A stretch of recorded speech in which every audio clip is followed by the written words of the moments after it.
안녕하세요. 파산관제 홍익 변호사입니다.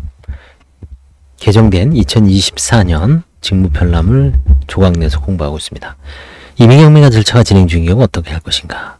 별채권자인 경매 절차가 진행된 경우에는 그 별채권이 적법한 별채권인 경우에는 경매 절차는 파산 선고에도 불구하고 유효합니다.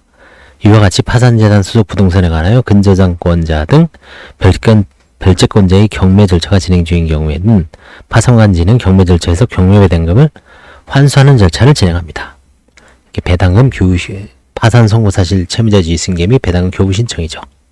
그래서 관제인은 경매 절차가 진행 중인 집행법원에 파산 선고 사실 통보하고 경매 배당금을 파산재단에 환입하도록 요청하는 내용의 채무자에 대한 파산 선고 사실 및 채무자 지위 승계 신고를 제출하고 법원에도 이를 보고합니다. 집행법원에 파산 선고 사실 통보한 후 배당일에 경매 배당금을 수령합니다. 배당표는 나오죠. 배당표에 이제 관제인 이름이 기재가 됩니다. 임치금 계좌로 경매 배당금을 계좌 송금 방식으로 수령하기 위해서는 배당기일 이전에 파산관제인 임치금 계좌를 집행법원에 신고하는 것이 바람직합니다. 파산관제인이 임치금 계좌를 신고하지 않고 배당기일에 출석하지 않은 경우에는 배당금이 공탁되므로 그 공탁금을 찾기 위해서는 파산관제인이 집행법원을 방문해야 됩니다.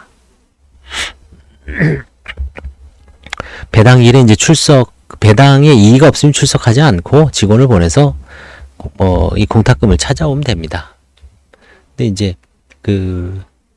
이의가 있으면은 관제인이 반드시 출석을 해야죠. 채무자 지위를 승계했으니까.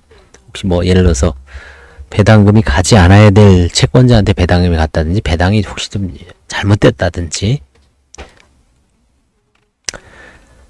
그래서 임의경매가 절차가 진행 중에는 경매지위 승계하고요. 그 다음에 가압류권자 앞으로 배당금이 공탁된 경우에는 경매 절차 또는 임의경매 절차에서 가압류권자들에게 배당금이 공탁된 경우가 있습니다. 파산 선고 시까지 가압류권자들이 공탁금을 회수하진 경우에는 출급 권한은 관제인인 것 해석됩니다. 따라서 이 경우 관제인은 집행법원에 배당금 교부 신청을 작성해서 가압류권자 앞으로 배당된 배당금을 수령하는 절차를 그런데 최근에 대법원 판례가 있죠.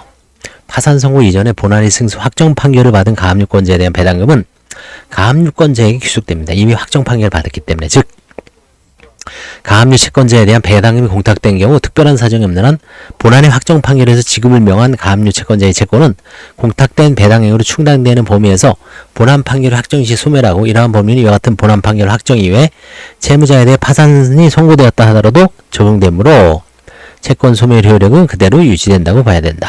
그래서 이 대법원 판례가 이게 지금 저하고 같이 계신 정현종 변호사님이 이제 소송을 끌고 가서 대법원에서 확정된 거죠.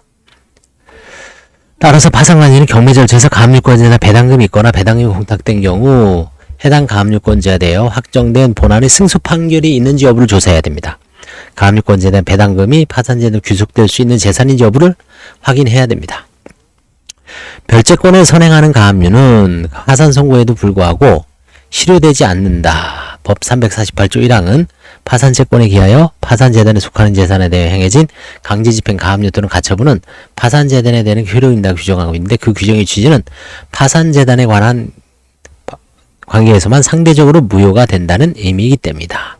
이 경우 집행법원은 선행가압류와 걸채권자 사이에 안분배당하죠. 배당표를 작성해야 되고 파산관제인은 선행가압류에 대한 배당금을 공탁금을 수령하게 됩니다. 다만 파산관제인이 선행가압류에 대한 배당금을 수령하기 위해서는 앞서처럼 파산채권자임을 소명하는 서류를 집행법원에 제출을 해야 됩니다. 그래서 가압류가 공탁된 경우 임의경매에 그 공탁금을 관제인이 찾아다가 배당한다는 것을 주의하셔야 됩니다. 감사합니다.